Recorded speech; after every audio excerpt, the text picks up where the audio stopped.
Bunda dan Ayah semua, apa kabar? Semoga Anda sehat-sehat selalu ya.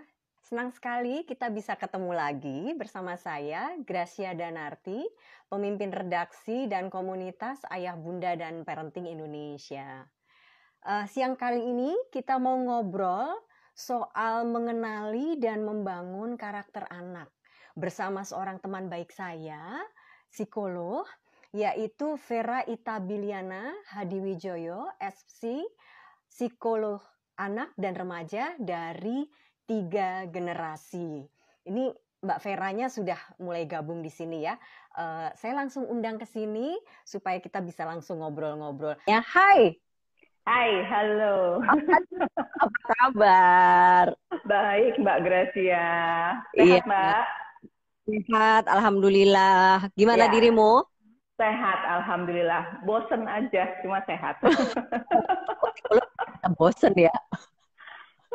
Kangen pengen keluar. Oh gitu ya, kangen pengen keluar ya. Jadi semua sama sekali dilakukan di rumah? Semua di rumah, semua di rumah. Kerja, sekolah, olahraga, apalagi. Oke. Semua di rumah. Konsultasi? Konsultasi, ya. Praktek online Konsultasi? semua. Semua online? Semua Oke. online. Oke. Dirimu kan psikolog untuk anak dan remaja ya? Ya, betul.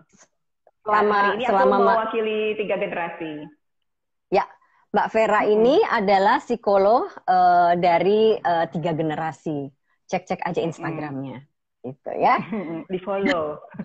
Iya, iya. Jadi selama pandemi konsultasi seputar anak dan remaja cukup banyak nggak? Banyak. Ya? Kenapa aku bilangnya banyak? Karena kasusnya serem-serem juga sih sebenarnya. Karena kan situasi pandemi ini kan situasi di rumah aja ini kan nggak enak ya, nggak nyaman buat kita semua kayaknya ya kan. Karena apa yang tadinya bisa, tadinya boleh, sekarang tidak bisa dan tidak boleh. Jadi banyak batasan. Jadi situasinya kan tidak mengenakan, tidak nyaman. Jadi banyak yang percikan-percikan yang muncul gitu, yang mengganggu baik orang tuanya maupun si anak-anaknya gitu. Iya. Gitu Karena sih, semuanya, ya, semuanya mengalami hal yang baru ya, mengalami hal baru dan semua harus adaptasi, gitu ya? Ya, semua harus adaptasi. Istilahnya kan sekarang new normal, gitu kan? New normal. Jadi semuanya baru, rutinitasnya baru. Tapi kalau kita mau mikirin yang nggak enaknya terus kan nggak ada habisnya ya. Gitu. Pasti nggak enak lah. Nggak boleh ke mall, nggak boleh olahraga di luar dan sebagainya. Pasti nggak enak. Tapi tanpa kita sadari mungkin sekarang ini kan kita di rumah terus ya sama anak-anak. Sebenarnya banyak hal yang kita bisa lakukan yang dulu nggak sempat kita lakukan bersama anak-anak. Termasuk yang mau dibahas sekarang sama Mbak Gracia. Iya, justru sebenarnya saat-saat seperti ini adalah saatnya kita untuk lebih mengenali anak kita, benar nggak sih? Benar. Ada waktunya nih ya, ada waktunya kita di tempat yang sama untuk waktunya lebih lama daripada biasanya. Mungkin yang biasanya kerjanya dari jam 9 sampai 9 to 5 gitu kan nggak sempet ya ketemu anak udah tidur, berangkat anak juga berangkat sekolah misalnya gitu. Atau anak masih tidur. Sekarang 24 jam bersama anak gitu. Ini harus dimanfaatkan sebaik-baiknya gitu. Iya. Mungkin ada kendala di kita juga, kita ngalamin, ya kita manusia biasa juga, kita ngalamin kebosanan juga, mungkin juga ngalamin tekanan-tekanan yang berbeda dengan kalau kita sebelumnya. Tetapi nggak boleh lupa kita untuk memanfaatkan waktu ini justru ya, mumpung nih ada waktu seperti ini, untuk lebih mengenali anak sendiri itu seperti apa. Karena ternyata banyak juga yang akhirnya gini, oh anakku ternyata begini ya, oh anakku ternyata begitu. Bener nggak sih Mbak? Iya, ternyata terkejut-kejut. Terkejut-kejut, apalagi ketika harus menemani anak belajar, ya nggak sih? Menemani anak mengerjakan tugas-tugas sekolahnya, barulah situ ketahuan bahwa anaknya ternyata seperti ini, kemampuannya di sini. Ternyata dia punya karakter yang seperti apa yang ternyata kita juga baru tahu gitu loh. Itu memang orang tua ya, tapi ternyata bisa aja kita baru tahu ya. Iya, ternyata aku gurunya sabar banget selama ini gitu. Kita juga baru tahu. Iya, gurunya sabar banget dan guruku baik sekali ternyata. Ya, gitu kan. Jadi Iya, banyak hal-hal baru, iya, termasuk tentang karakter nih, Mbak iya, Gracia kan ya. Jadi kita iya. bisa tahu, oh karakternya ternyata anak saya begini nih gitu. Ternyata anak saya kalau ketemu kesulitan dia frustrasinya kayak begitu bentuknya gitu. Jadi banyak hal yang baru kita temui juga di anak gitu, Nah, sekarang-sekarang itu ini. penting banget. Iya, penting banget.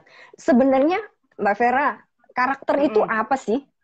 Karakter itu apa? Karakter. Dan nanti mungkin di ini juga orang suka menghubungkan karakter dengan Mm-mm. kepribadian. Itu sama apa enggak? Nah, udah ada dua pertanyaan nih. Oke. Lagi puasa lo nanyanya susah-susah. Susah kok. Itu saya yang bingung nanti jawabnya. Oke, ini kadang-kadang orang tuh tumpang tindih mempergunakan istilahnya gitu ya, Ya, Mbak Gracia. Kadang yang dimaksud itu karakter, tapi terus mereka ngomongnya kepribadian gitu. Kadang ya, juga mereka ngomong tentang hal yang sama, tapi menggunakan istilah ini berganti-gantian gitu ya. ya. Karakter sendiri itu sebenarnya kalau kita cari definisinya, itu adalah kualitas mental, kualitas mental seseorang yang ditujukan lewat perilaku. Contohnya misalnya tentang karakter kejujuran gitu ya. Nah, itu Hmm. dilihat dari perilakunya, apakah dia selalu berkata jujur, apakah dia tukang bohong, gitu kan. Kita terus bisa lihat, oh kualitas kejujurannya jelek kah, rendah kah, atau bagus kah. Nah, itu di situ. Jadi karakter tuh seperti itu. Orang juga Mhm. suka keliru dengan, suka menggunakan tumpang tindih dengan kata trait atau sifat gitu. Oke. Jadi trait, sifat, kepribadian tuh apa namanya suka tumpang tindih. Tapi kalau untuk trait itu seringkali kita bicara tentang hal-hal yang diturunkan secara genetik. Misalnya rambut lurus atau ikal, warna mata, warna kulit, nah, Oh, itu yang gitu. Tapi sifat itu itu tadi. yang trait. Kalau Yang karakter sendiri itu adalah sesuatu tadi kualitas mental, kualitas mental. Nah ini tidak diturunkan ya, tapi hmm, ini dikembangkan, dibentuk. Makanya ada istilahnya karakter building gitu. mhm. Jadi ini karakter ini kalau kita misalnya lihat ada satu orang gitu ya, kok karakternya jelek banget gitu ya. Nah, itu kita mundur aja ke belakang dulu, gimana pengasuhannya, gimana lingkungan sekitarnya membentuk dia Mhm. sehingga menjadi orang seperti itu. Oke. Jadi kalau Mm-mm. karakter itu kualitas mental seseorang yang ditunjukkan lewat perilakunya Lewat dan perilaku. ini didapat melalui pengasuhan dan lingkungan ya. Ya, lingkungan tuh termasuk pengasuhan. Lingkungan termasuk pengasuhan. Nah, Mm-mm. kalau sifat tadi adalah sesuatu yang diturunkan, trait itu tadi. Nah, kalau Mm-mm. kepribadian. Kalau kepribadian itu sesuatu yang sudah menetap. Nah, ini tadi masih tumpang tindih ya karakter. Karakter Mhm. itu kadang juga bagian dari dalam kepribadian seseorang gitu. Oke. Oh, jadi Gitu. Nah, karakter itu bagian dari kepribadian seseorang. kepribadiannya itu juga hasil bentukan lingkungan sama-sama gitu loh. Kalau orang yang kepribadiannya katakanlah misalnya introvert gitu ya. Nah kita mesti lihat dulu.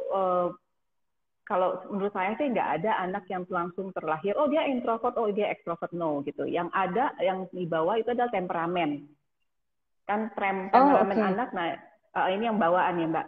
Temperamen anak tuh kita tahu kan ada anak sulit, ada anak muda, ada anak yang butuh pemanasan gitu. Nah, ini temperamennya dibawa nih sama anak ya. Kalau anak yang Mhm. sulit tuh anak yang sulit beradaptasi dengan lingkungan baru, susah menerima makanan baru, dibawa ke tempat yang beda dikit dari rumahnya dia rewel, ketemu orang asing dia rewel gitu ya. Mhm. Kalau anak yang mudah tuh yang anak yang apa aja oke, mau gitu ya, gampang lah ketemu orang asing mau kalau bayi gitu ya, kalau kita giniin tuh dia langsung mau gendong gitu, itu termasuk anak yang easy child gitu ya. Terus ada anak yang butuh pemanasan atau butuh warming up. Nah ini anak-anak yang dia kalau masuk ke lingkungan baru dia mundur dulu, observe dulu. Biasanya Mhm. itu yang anak-anak yang suka ngumpet di belakang ibunya, ngintip-ngintip gitu ya. Terus begitu dia udah nyaman, dia akan berbaur gitu. Nah itu 3 tipe ini. Mhm. Nah 3 temperamen ini menentukan juga nantinya karakternya akan seperti apa tergantung dari lingkungannya. Misalnya kita ambil contoh yang anak sulit yang paling gampang ya. Anak sulit Ya, ini kan segala macam susah dia untuk menerima sesuatu yang baru gitu ya, susah ya. untuk beradaptasi dengan sesuatu yang baru. Kalau lingkungannya terus yang ngikutin, ya udahlah ngikutin aja deh maunya dia apa gitu ya. cuma mau makan tempe setiap hari misalnya gitu, atau cuma mau ada di ruangan yang ber-AC terus 24 jam katakanlah misalnya, terlepas dari ada gangguan fisik dan sebagainya ya gitu ya. Atau dia nggak suka tempat rame, ya udah itu diikutin sama lingkungannya, sehingga itu nanti akan membentuk karakter kedepannya. Dia jadi orang yang sulit adaptasi, terus dia selalu mengharapkan lingkungan mengikuti maunya dia gitu. Gampang frustasi ketika menemui kesulitan, nah bisa ke sana arahnya. Oh, oke gitu ya. Jadi kalau temperamen itu bawaan. Yang tadi ya. Ya, 3 bawaan. tipe. Itu bawaan tuh maksudnya gini, kalau ayahnya temperamen, ayah ibunya temperamen, anaknya bisa temperamen gitu. Oh, maksudnya gini, ayah ibunya sulit gitu, mungkin nggak kayak gitu? Atau gimana sih? Bisa aja. Okay. Kan ada faktor genetiknya di situ. Jadi tergantung temperamen di sini ya. Temperamen di sini kan artinya adalah bagaimana seorang anak gitu ya, menyikapi sesuatu hal. Gitu. Dia termasuk anak yang sulit kah, atau yang gampang menerima kah, gitu, atau yang butuh waktu gitu. Nah, biasanya kalau dilihat-lihat gitu ya, ada entah ayahnya atau ibunya yang begitu juga waktu kecil gitu. Oh, oke. Tetapi kalau introvert dan extrovert itu bukan bawaan. Menurutku bukan ya. Oke. Itu jadi, bentukan sih. Bentukan dalam arti bisa juga begini ya. Anak itu kan karakternya terbentuk atau perilakunya juga terbentuk dari bisa langsung apa yang dia terima, ya pengasuhan yang diterima, atau dari observational learning. Misalnya dia lihat kalau orang yang terlalu ekspresif itu kok kayaknya nggak dapat reward yang enak dari lingkungannya, makanya dia memilih untuk perilaku yang lain.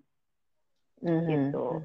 Terus misalnya kalau dia lihat misalnya temannya naik ke panggung, terus orang-orang malah ngeledek-ngeledekin, wah udah deh aku nggak mau seumur-umur kayak dia gitu. Nah itu juga observational learning, itu termasuk dalam pembelajaran anak dalam membentuk karakternya dia ke depan nanti gitu. Oke. Nah kalau bayi nih, ada yang dari bayi banget ya, kalau dideketin orang itu udah langsung nangis, nggak mau apa segala macam. Tapi ada bayi yang lihat wajah siapa aja tuh apa sih kalau orang Jawa bilang tuh senyum, terus kayak antusias, itu bawaan juga. Itu bisa jadi karena faktor lingkungan juga, Mbak, dan pengaruh temperamen tadi ya. Kalau anak yang gampang senyum itu biasanya temperamennya sulit gitu. Kalau orang Jawa bilang gulanya kurang di dalam kening. Aku baru tahu loh istilah itu, kata orang Jawa gulanya kurang. Gitu deh. Gula Jawanya kurang. Kan ada yang tahu nggak? Kan kalau ari-ari ditanam masukin ke kendi gitu kan. Kalau orang Jawa gitu. Anakku soalnya Jawa ya, jadi begitu. Oke. Maksudnya gula yang ada di ari-ari itu kurang gitu. Kan dikasih kertas pensil gitu loh Mbak, gitu.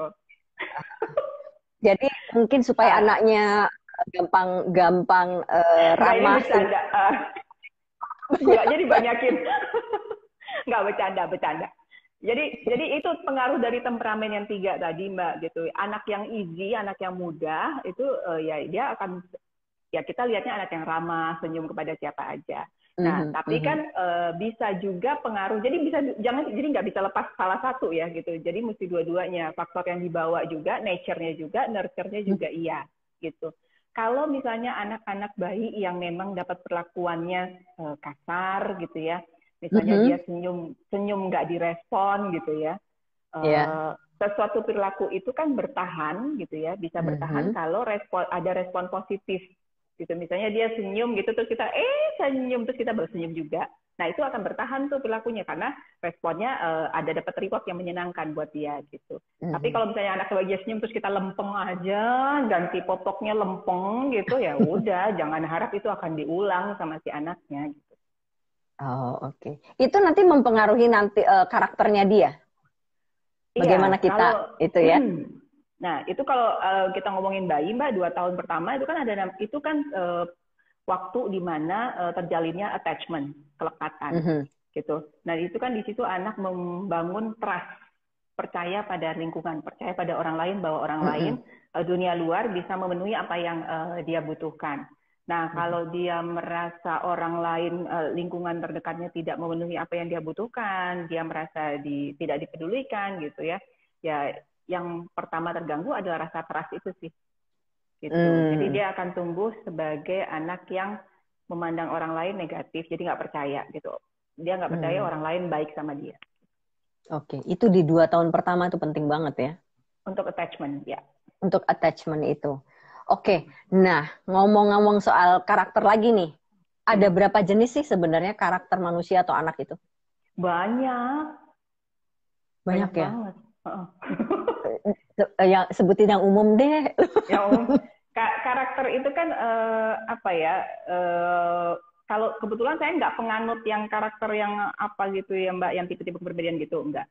Cuma kalau kita lihat yang karakter yang kualitas mental itu yang disebut ya kita bisa atribusikan ke karakter itu adalah misalnya kayak percaya diri, kejujuran, dapat diandalkan, disiplin, tidak gampang menyerah, resilient anaknya gitu ya. Grit itu termasuk juga karakter, jadi tidak gampang menyerah. Terus apalagi yang baik-baik ya, empati gitu. Oke, kalau yang dianggap yang kurang baik itu yang gimana? Atau tidak baik? Karakter misalnya ya itu berbohong, gitu ya, penjual. Ya kebalikannya sih kurang lebih. Kebalikannya ya, semua ya. Nah, ini ya, karakter kayak ini loh Mbak, mungkin ini yang lagi viral gitu. Yang lagi viral yang YouTuber kemarin yang baru aja ketangkep semalam. Nah, itu karakter yang kurang baik. Oke, itu bisa dibilang karakter yang tidak bertanggung jawab seperti itu ya. Mungkin itu termasuk gitu ya. Berempati, ya. Tidak berempati gitu ya, tidak bertanggung jawab, tidak berempati. Ya banyak lah pokoknya. Kemudian ya dengan dia berbohong seperti itu kita bisa lihat juga ya. Betul, betul. Nah, karakter ini sifatnya menetap atau bisa berubah? Bisa berubah. Bisa berubah. Bisa berubah. Cuma 5 tahun pertama tuh penting. Jadi kalau kita mau anak kita punya karakter tertentu, itu kejarlah di 5 tahun pertama.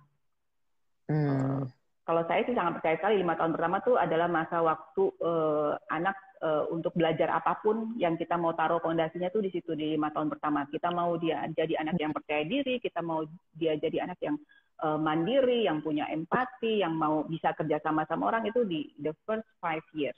Setelah itu bukan berarti nggak bisa, gitu ya. Setelah itu bukan berarti nggak bisa. Bisa aja, cuma mungkin effortnya, kesabarannya lebih dibutuhkan lebih ekstra. Gitu. Apalagi kalau udah umur 20 ya. Iya. Oke, ini ada yang bilang nih golden age, bener nggak? Ya, betul. Golden age 5 tahun pertama. 5 tahun itu ya. Kalau misalnya ada yang nanya, emang bayi bisa diajarin bentuk karakter? Bisa banget. Gitu. Misalnya kayak bayi mulai belajar tengkurap, terus dia mau ngambil mainannya gitu ya. Biarkan aja, jangan diambilin. Misalnya ada kayak contoh tuh nih. Ini kan mainannya nih dia mau ambil, kita jangan langsung cek mainannya, tapi deketin aja dikit supaya dia biar berusaha. Sehingga ada effort dari dia, di mana dia mengandalkan dirinya sendiri untuk mencapai sesuatu. Nah, itu akan terbawa terus. Kalau kita konsisten mengajarkannya di 5 tahun pertama. Di 5 tahun pertama.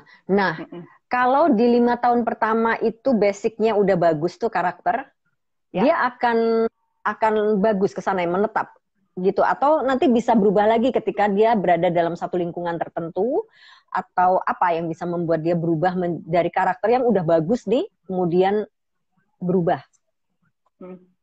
Kalau 5 tahun pertama sudah kuat Mbak, paling enggak dia nggak mudah goyah gitu ya. Pasti akan ada pengaruh dari peer, belum dia nanti masuk pubertas ya kan, emosinya labil lagi. Terus dia mau masuk ke kelompok tertentu, digoyang lagi value-nya gitu ya. Tapi kalau misalnya pondasinya di 5 tahun pertama itu kuat, kita sebagai orang tua nggak terlalu capek deh untuk jagainnya. Karena bentengnya sudah cukup kokoh di situ.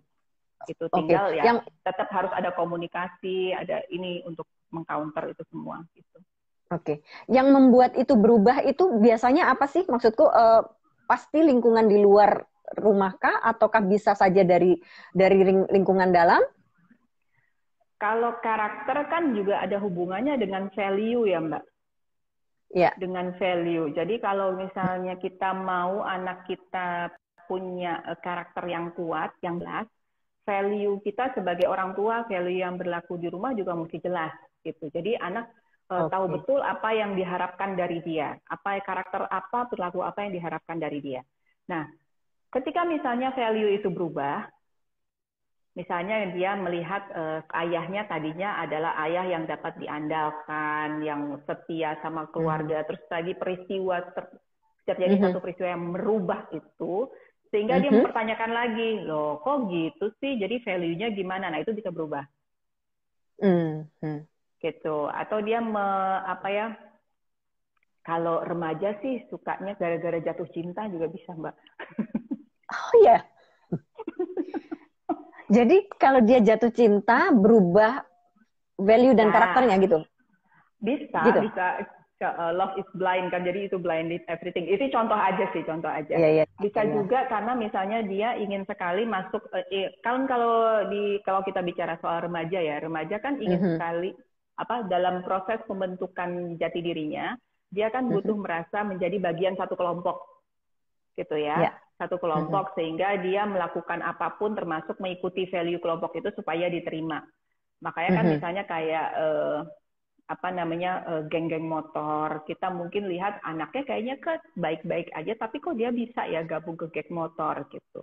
Kok berubah nih karakternya gitu. Bisa saja di usia remaja yang tadi saya bilang kan labil, terus di usia remaja itu mereka juga mempertanyakan kembali Mbak. Nah ini, mempertanyakan kembali value-value yang kita sudah ajarkan ke dia sebelumnya gitu. Tapi ini sesuatu yang wajar kah ketika anak itu mempertanyakan value-value itu, atau kemudian dia seperti men-challenge dirinya sendiri bahwa ada sesuatu yang beda nih sama value yang selama ini ditanam, itu wajar? Itu wajar karena dia kan dia sedang dalam rangka membentuk value-nya sendiri. Jadi dia ngetes nih, value testing. Oke, aku tuh diajarin sama orang tuaku A. Apakah benar-benar A? Nah, itu dia challenge lagi itu di usia remaja. Itu apakah bisa B? Itu dia testing lagi. Nah, itu sangat wajar terjadi. Oleh karena itu komunikasi, hubungan yang baik dengan anak kapanpun di usianya itu amat sangat penting supaya cantolannya nggak lepas gitu loh Mbak. Gitu. Jadi kalau misalnya dia men-challenge value, ya kita dengan sabar diskusi lagi sama dia. Jangan terus, kalau sama anak remaja ya, jangan terus, pokoknya kalau kamu masih mau di rumah ini, ikuti aturan ini, ikutin value ini. Yang ada adalah dia keluar dari rumah. Terus kitanya yang garuk-garuk aspal, nangis. Tadinya cuma mau ancam-ancam gitu doang ya. Ternyata efeknya bisa fatal ya sebenarnya ya kalau kayak gitu ya. Oke. Nah itu kan kalau anak sudah remaja ya, untuk nah kalau anak yang masih usia 5 tahun apa segala macam itu kan kadang memberikan semacam tantangan gitu buat orang tuanya gitu ya. Apakah ini juga salah satu dia dalam rangka membentuk karakter ya? Misalkan nggak boleh, sama ini udah diajarin bahwa tidak boleh mengambil ini tanpa izin, atau tidak boleh melakukan apa yang memang itu tidak baik, tapi dia melakukan aja gitu, kayak ngetes orang tuanya gitu. Itu termasuk juga. Makanya kita suka bilang kalau kita punya anak remaja itu kayak punya anak umur 3 tahun lagi, tapi dalam bentuknya lebih besar. Oke. Kita bilangnya apa tuh kalau 3 tahun? Teenager ya? Teenager sama teenager. Karena kurang lebih itu sama Mbak yang tadi perilaku membangkang, terus dia coba-coba, dilarang malah dikerjain gitu kan, terus dia nggak mau dibantuin gitu ya. Nah jadi kan tadi saya bilang 5 tahun pertama untuk pembentukan karakter golden age gitu ya.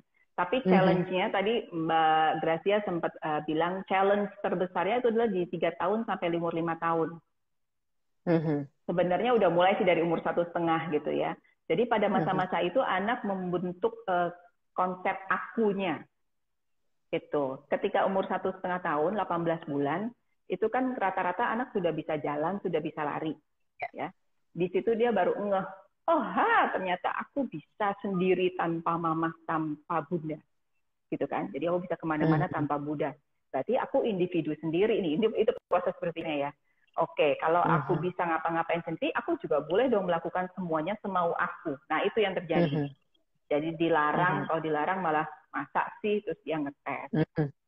Ternyata jatuh beneran. Oh iya jatuh, baru dia ngurut. Kayak gitu. Nah, terus kan kalau anak umur 3 tahunan itu juga masih terbatas pemahamannya kan. Jadi perlu diulang, perlu contoh, ya itu deh pengulangan yang jadi butuh sabar untuk diterangkannya seperti apa. Oke, jadi tantangannya sebenarnya mirip tuh yang 3-5 tahun ini dengan anak-anak yang remaja. Ya, jadi 3 tahun masih lucu, Mbak. Masih lucu ya, mungkin masih bisa. Nah ini emang kalau remaja nggak lucunya kenapa sih? Nggak lucunya kenapa ini anakku tuh itu udah nggak bisa dipeluk-peluk.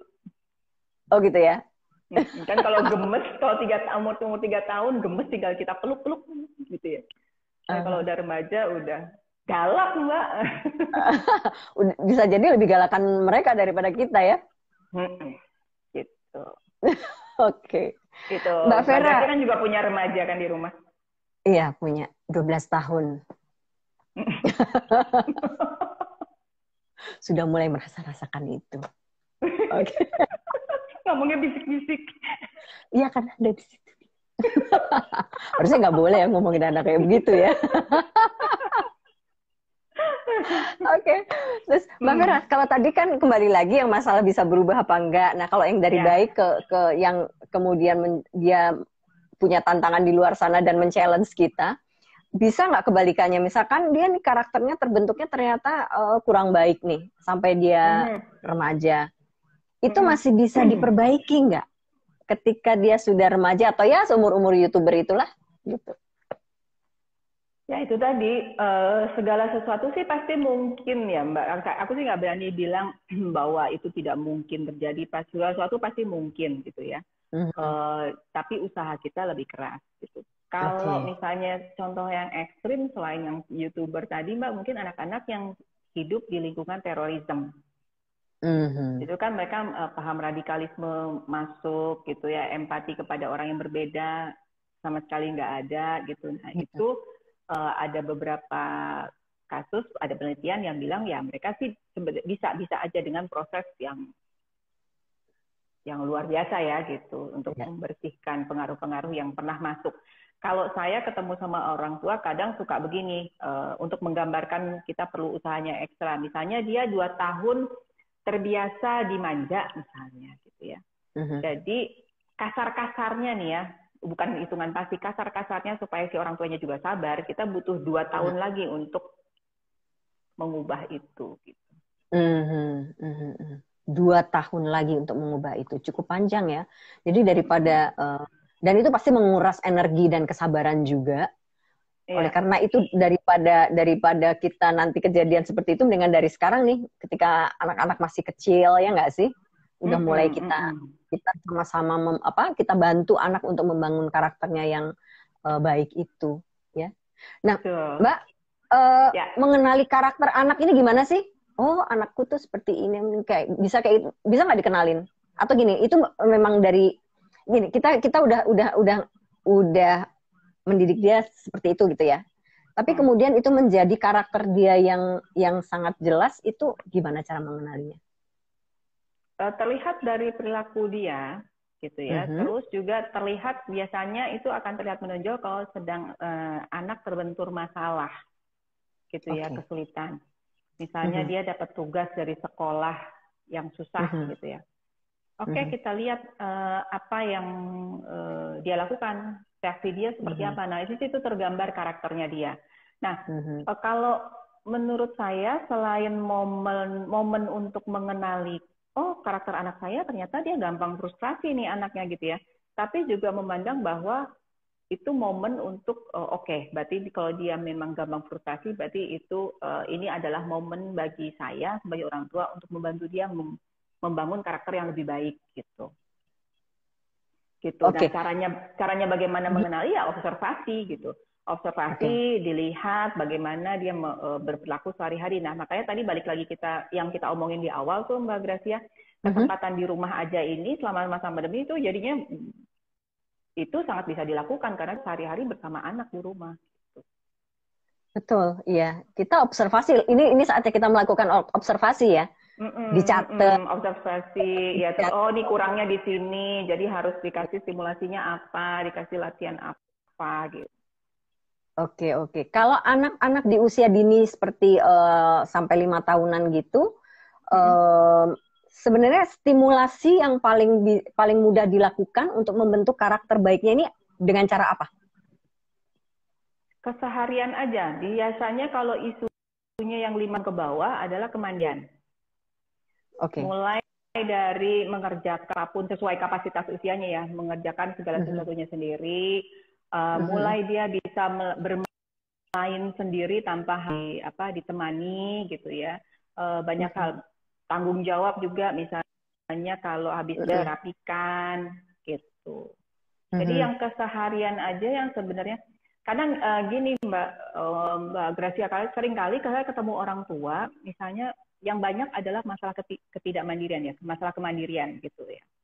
Banyak orang tua yang berharap kayaknya kalau ada obat atau ada terapi khusus yang membuat terus anaknya jadi mandiri gitu. Padahal nggak gitu. Padahal ya memang harus dilakukan adalah dilihat aktivitas day by day-nya, setiap harinya dia melakukan apa.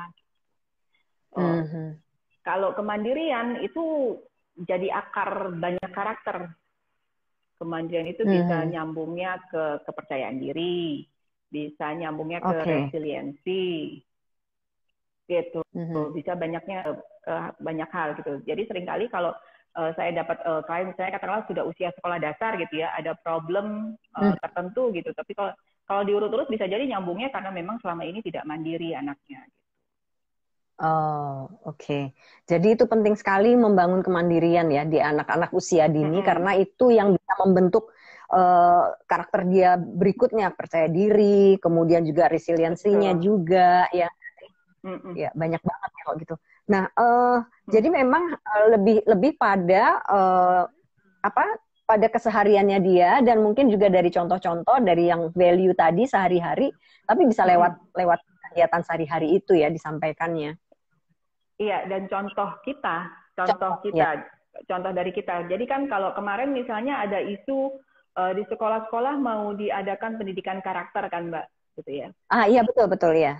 Ada jam khusus gitu, ada jam khusus untuk pendidikan karakter. Itu boleh aja, tapi sebenarnya yang lebih penting sebagai media anak belajar adalah ketika mereka mengobservasi, melihat bagaimana gurunya bersikap, bagaimana gurunya respect siswa gitu ya, bagaimana gurunya menyikapi anak-anak yang mungkin nggak bisa secara intelektual, yang kayak gitu deh gitu. Jadi akan percuma kalau misalnya kita menyediakan bacain buku tentang karakter atau ada jam khusus tentang karakter, tapi kita sendiri tidak menampilkan karakter yang kita ingin anak pelajari gitu. Contoh dan bagaimana si anak diperlakukan itu lebih masuk ke anak. Itu apa? Barusan agak terputus. Contoh dan bagaimana si anak diperlakukan itu akan lebih masuk ke anak. Misalnya anak yang memang terbiasa diperlakukan secara empati gitu ya, jadi kita memperlakukan anak secara empati, dia merasa dia dipahami emosinya, dia pun akan memperlakukan orang lain dengan empati. Seperti itu. Oke. Jadi penting sekali yang namanya contoh ya, baik di sekolah maupun di rumah. Apalagi kalau sekarang nih kita lebih banyak di rumah dengan anak, anak akan lihat ke kita banget. Iya, betul. Ya, sih? Gitu. Anak akan lihat ke kita banget. Bagaimana kita menyikapi ini kan, kalau untuk orang tua kan sekarang tekanan-tekanan kan banyak banget nih Mbak gitu ya, kekhawatiran akan pekerjaan gitu ya, pekerjaan nanti saya gimana dan sebagainya, kekhawatiran finansial dan sebagainya. Nah anak lihat tuh gimana kita menghadapi kesulitan, bagaimana kita menghadapi tantangan hidup gitu. Jadi anak merekam, belajar dari situ gitu. Nah, ini yang mungkin saya bisa katakan sebagai tantangan kita untuk saat ini ya, dalam membangun karakter anak di masa-masa pandemi seperti ini. Gitu, ketika kita di rumah dengan begitu banyak tekanan, anak akan melihat bagaimana kita menghadapi masalah, mencari solusi, gitu ya. Anak kita menghadapi mereka sendiri, anak-anak ini sendiri, bagaimana kita berkomunikasi dengan anak itu menjadi satu tantangan tersendiri buat kita. Tetapi justru ini jadi peluang juga untuk kita memberikan contoh ke mereka gitu ya, Mbak Vera ya. Iya, jadi masa pandemi ini janganlah dibiarkan berlalu dengan mengakibatkan yang negatif-negatif aja, tapi ada hal-hal positif yang kita dapat juga gitu. Jadi kita bisa bilang mungkin generasi anak kita nih sekarang setelah pandemi adalah generasi yang spesial karena resilient ya, juga kreatif karena dikurung di rumah dalam waktu hampir 2 bulan. Mereka bisa banyak belajar hal termasuk ya tadi pembentukan karakter-karakter yang positif tadi. Ya. Anggap saja ini semacam kawah candra di muka. Iya, Mbak. Untuk membentuk karakter-karakter hebat. Ya nggak, Mbak? Betul. Keluar jadi Gatot Kaca semua. Ya. Seperti yang wayang-wayang di belakangmu itu. Apa itu? Oke. Itu Pandawa ya. Oke. Ya. Pandawa 5 ya. Ya, jadi kembali lagi justru saat ini anak akan melihat kita sebagai contoh untuk membentuk karakter baiknya dia. Betul, gitu ya? Betul. Terus nanti dia melihat juga yang kita tampilkan sealur nggak itu, sejalan nggak dengan apa yang kita bicarakan ke dia, kita harapkan dari dia gitu. Kalau misalnya kamu harus semangat, nggak boleh bosan, tapi dia ngelihat bapak ibunya mungkin leleh aja, ngeluh-ngeluhnya susah gitu. Iya.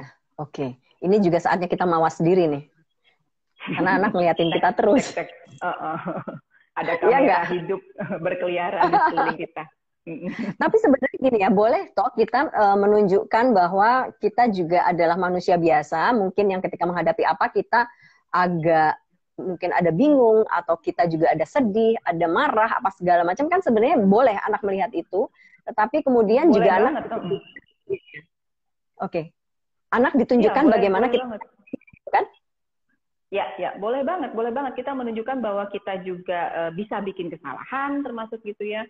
Kita juga merasa kayak sekarang gini mungkin kita merasa bosan, kita merasa khawatir. Tapi kalau untuk anak yang masih kecil-kecil kita nggak perlu terlalu detail gitu ya, share kekhawatiran kita gitu. Takut mereka nanti prestasinya malah bikin mereka cemas dan takut gitu. Itu boleh banget dan betul kata Mbak Gracia. Jadi mereka juga bisa belajar bagaimana kita menyikapi emosi-emosi negatif itu gitu. Nah itu nanti juga mereka akan aplikasikan. Oh bunda tuh kalau udah mau marah tarik nafas 100 kali misalnya. Banyak ya? Gitu. Kebanyakan marah banget soalnya gitu ya. Oh iya marah banget. Anak bisa mengaplikasikan ya. Oke, berarti kalau aku mulai marah, kita juga bisa ingetin ke anak gitu. Oke, kalau kamu udah mulai marah, kamu bisa tarik nafas dulu misalnya. Oke, gitu ya. Jadi sesuatu yang kita anggap sebenarnya sepertinya negatif, tapi itu bisa menjadi suatu contoh ketika kita bisa mengcounternya gitu ya untuk anak ya. Iya, betul. Kita jawab ini ya, komen-komen ya, pertanyaan-pertanyaan udah banyak nih. Pertanyaan, oke, boleh. Iya, ini dari Pak Bagus Adiputra. Ya. Senang ya kalau ada ayah-ayah yang ikut nimbrung ini ya. Saya juga senang nih karena pengasuhan itu kan dua belah pihak ya, baik bunda maupun ayah. Iyalah, betul. Nih bertanya Kak, karakter yang paling penting buat anak 3 sampai 4 tahun apa ya Kak yang penting dibiasakan? Kalau tadi yang banyak dibicarakan soalnya kemandirian ya di usia itu gitu. Kalau pengalaman dari klien-klien yang datang ke tempat praktek juga kebanyakan masalahnya di situ, akar masalahnya di situ. Kebanyakan kalau umur 3 tahun tuh kalau yang datang ke tempat praktek kebanyakan masih pakai gitu ya, diaper. Nah, itu contoh bahwa harusnya kan sudah tidak gitu ya, terlepas dari masalah-masalah gangguan perkembangan lain gitu ya. Gitu. Nah, tapi kalau gini, karakter apa yang penting yang bisa ditanamkan ke anak itu kembali lagi tergantung pada value keluarga. Jadi orang tua pengennya anaknya berkarakter seperti apa, ya, itu diklopkan, disesuaikan dengan tuntutan di luar sana seperti apa, gitu. Yang idealnya tuh seperti itu. Jadi misalnya orang tuanya pengen anaknya punya misalnya tanggung jawab yang baik, gitu ya. Sehingga nanti misalnya ada tuntutan tugas-tugas di sekolah, dia bisa mengerjakan sendiri, misalnya. Jadi kayak gitu. Jadi karakter apa yang nggak ada kurikulum bakunya sih, anak umur sekian harus punya karakter sendiri, tapi dilihat dari tugas perkembangannya aja, sama harapan dari orang tuanya inginnya anaknya akan jadi individu yang seperti apa. Gitu. Jadi misalnya tanya aja ke diri sendiri, misalnya dalam waktu 5 atau 10 tahun yang akan datang, saya ingin anak saya jadi individu yang seperti apa. Oh, yang percaya diri, misalnya gitu. Oke, kalau ingin yang percaya diri, coba tarik mundur sekarang. Mendukung nggak apa yang sudah dilakukan sekarang untuk membentuk anak yang percaya diri tadi, gitu. Apakah dia masih banyak dilarang? Apakah dia masih banyak dikritik? Dia nggak bebas untuk memilih aktivitasnya apa, gitu. Nah, itu jadi evaluasi lagi, gitu. Oh, oke. Jadi anak 3-5 tahun itu perlu untuk diajak untuk memilih aktivitasnya sendiri ya? Banget, Mbak, gitu. Nah, ini kemandirian itu dalam arti juga kemandirian berpikir. Nah, anak umur 3 sampai umur 5 tahun itu sangat suka disuruh memilih. Mereka tidak suka disuruh, mereka tidak suka disuruh, tidak suka diperintah, tapi sangat suka untuk dikasih pilihan. Misalnya, contohnya saya paling gampang, biasanya contohnya kalau masalah mandi, gitu ya. Kalau kita bilang, ayo mandi sekarang, pasti yang dia lakukan adalah entah kabur, atau bilang nggak mau, gitu ya. Atau dia langsung guling-guling di lantai, nggak mau, aneh, gitu kan. Nah, jadi komunikasinya diganti dalam bentuk pilihan. Ingat, tadi kan mereka sedang mencoba melakukan segala sesuatu sesuai maunya. Kalau mereka memilih, itu mereka seolah-olah merasa aku yang pegang kendali, gitu. Jadi nyuruh mandinya gini, oke, mandinya mau bawa mainan bebek atau mainan ikan? Mainan bebek, oke, langsung tarik ke kamar mandi. Mandi kan dia, yang menang kita juga, tapi dia nggak tahu, gitu. Benar. Gitu. Nah, kemandirian memilih ini jadinya juga terbentuk di situ kan. Jadi dia belajar untuk memilih-milih. Nanti kalau udah besar sedikit, dia bisa belajar untuk memilih. Misalnya dia mau beli sesuatu, uangnya cuma sekian, gitu ya. Dia bisa dia pilih yang mana yang cukup dengan uangnya, misalnya kayak gitu. Gitu. Nah, ini kemampuan memilih, kemampuan untuk mengambil keputusan itu juga karakter yang mampu mengambil keputusan itu juga karakter yang penting buat anak ya. Mengambil keputusan ya. Ini pertanyaan berikutnya dari Kaira Naya. Bagaimana cara kita membangun empati pada anak? Pertama, perlakukan dia dengan empati. Gimana contohnya perlakukan dia dengan empati? Kalau misalnya kita lihat anak sedang contohnya paling gampang contoh saya sendiri deh ya. Waktu pas minggu kedua kita di rumah aja, itu anak saya yang paling kecil, biasanya kan dia anaknya yang ceria, cheerful gitu ya, easy going lah anaknya gitu ya. Terus tiba-tiba dia murung. Jadi ketika kita lihat anak menampilkan emosi tertentu, kita deketin, terus kita lihat, kita bilang, kamu kok murung, kamu lagi bete ya, kamu lagi sedih ya. Itu namanya kita memperlakukan anak dengan empati. Kita mengenali emosinya dia, kita menerima dia emosinya, terus dia memahami apa yang dia rasakan. Udah ngobrol dari situ. Jadi seringkali kita terjebak dengan yang namanya ngajarin empati itu bagi-bagi makanan ke panti asuhan, bantu orang-orang misalnya di jalan, misalnya. Itu juga bisa dilakukan, yes, tapi yang langsung kena ke anak juga kita lakukan. Jadi beriringan gitu, sehingga si anak juga benar-benar feel merasakan yang namanya diperlakukan empati itu seperti apa sih gitu. Oh, ternyata enak ya kalau kita dipahami orang gitu, sehingga dia nanti akan melakukan hal yang sama pada orang lain. Yang penting adalah perlakukan anak dengan empati sehingga anak akan bisa melakukan itu juga pada orang lain. Benar ya? Ini pertanyaan dari Abia Febrisanti. Kalau anak umur 11 bulan suka marah-marah itu apakah tanda anak itu temperamental? 11 bulan. Ya, aku sempat baca tadi pertanyaannya mau senyum sendiri. Nggak kebayang anak 11 bulan marah-marah. lucu pasti ya gitu ya. Nah, bisa jadi memang temperamental gitu ya. Memang ada bawaannya tadi sejak bayi memang dia terlahir sebagai anak yang sulit, difficult child gitu ya. Bisa jadi itu. Tapi bisa juga ya pengaruh lingkungan setelah itu seperti apa gitu. Apakah dia terbiasa dengan kalau marah-marah dia dapat apa yang diinginkan gitu.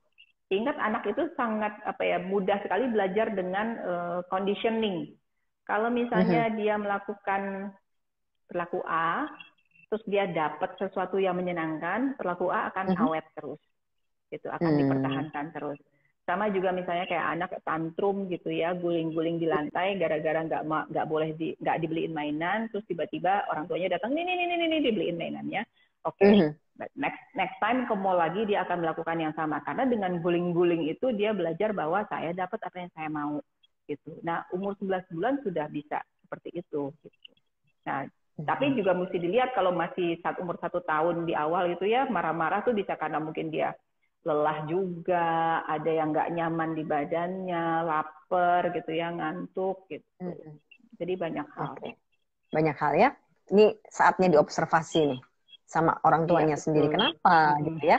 Nah, kalau ini pertanyaannya mungkin sama kita lewat aja yang harus ditanamkan dalam 0 sampai 5 tahun yang paling penting apa tadi yang kemandirian tadi ya?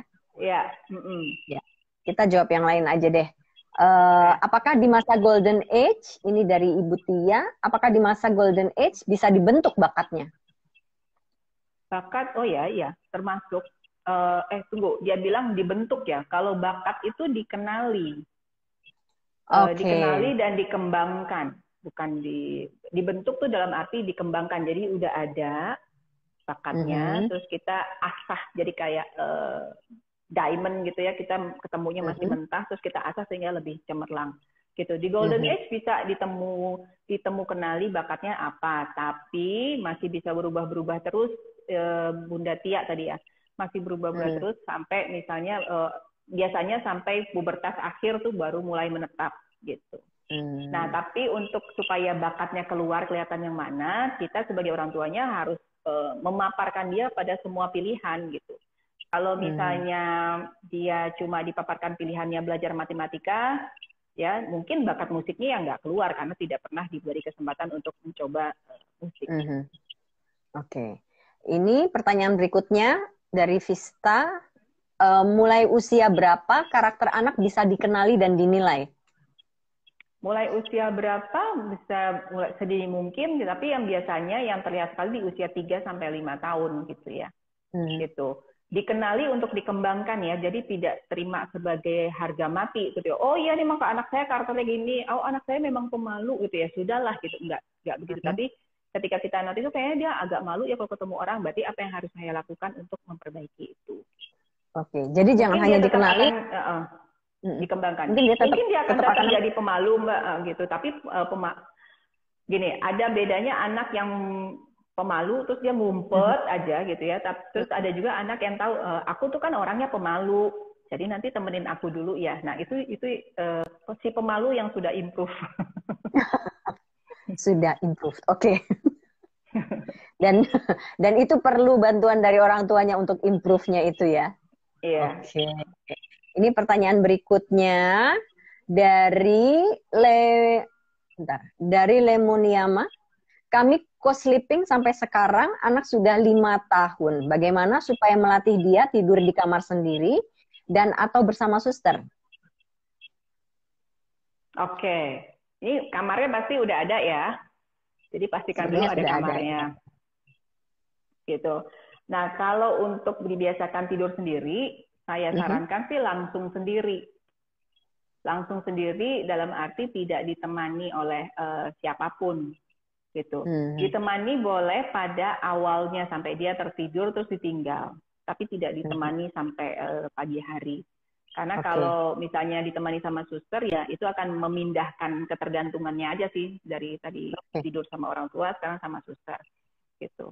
Jadi idealnya sih usaha untuk anak bisa tidur sendiri itu bisa dimulai ketika anak usia 3 tahun.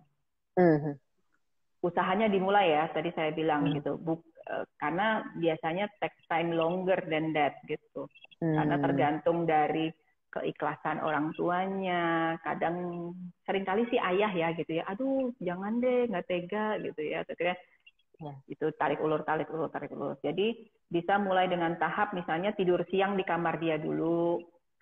Kalau siang mainnya di kamar dia. Jadi buat dia nyaman dengan kamarnya. Terus nanti kalau sudah siap tidur malam, ditemenin dulu sampai dia tidur, baru ditinggal. Nah, itu juga ada toleransinya tuh. Pengalaman saya sih ada toleransinya. Misalnya dia tengah malam pindah, gitu. Terus kita mesti antar lagi. Ya, itu masa-masa itu mesti dilewati sih, gitu ya. Tapi nanti kalau dia sudah lebih lancar, itu bisa oke banget hasilnya. Cuma kalau masalah tidur sendiri, kalau menurut saya itu adalah pencapaian kemandirian yang paling akhir. Setelah misalnya mandi sendiri, makan sendiri, pakai baju sendiri, itu udah sendiri dulu, baru ya bisa. Oh, oke. Pengen nanya lebih panjang lagi sebenarnya ini, tapi ini pertanyaan lainnya banyak banget. Bener, banyak sekali pertanyaannya. Waktu kita tinggal 5 menit soalnya. Oke. Untung online ya, jadi nggak bisa dicegatin kalau nggak dijawab. Aduh, banyak banget yang pengen saya tanya tuh dari yang tadi masalah co-sleeping tadi. Oke. Next kita ngobrolin itu. Oke. Boleh. Bagaimana mengatasi pola asuh yang berbeda antara orang tua dengan kakek nenek? Kadang nenek kakek kalau anak tantrum malah diturutin, tapi sama orang tuanya nggak diturutin maunya. Ini dari Ibu Ayu. Nah, itu dia. Nah, ini apa co-parenting kan jadinya. Jadi anak tumbuh besar di pengasuhan yang tidak hanya orang tua. Nah, ini juga bisa sangat membentuk karakter anak gitu ya. Karena kan kalau nggak konsisten, nggak sama, anak juga bingung gitu ya. Dan anak tend to choose yang menyenangkan buat dia gitu ya. Lebih milih yang menguntungkan buat dia yang mana gitu. Nah, ini kan masa mumpung sekali lagi, ini masa di rumah aja gitu ya. Orang tua bisa mungkin lebih dominan, bisa ambil kontrol lebih banyak daripada kakek neneknya. Nah, jadi lebih banyak juga kesempatan untuk lebih dekat, karena kalau lebih dekat anak juga lebih menerima masukan dari orang tuanya.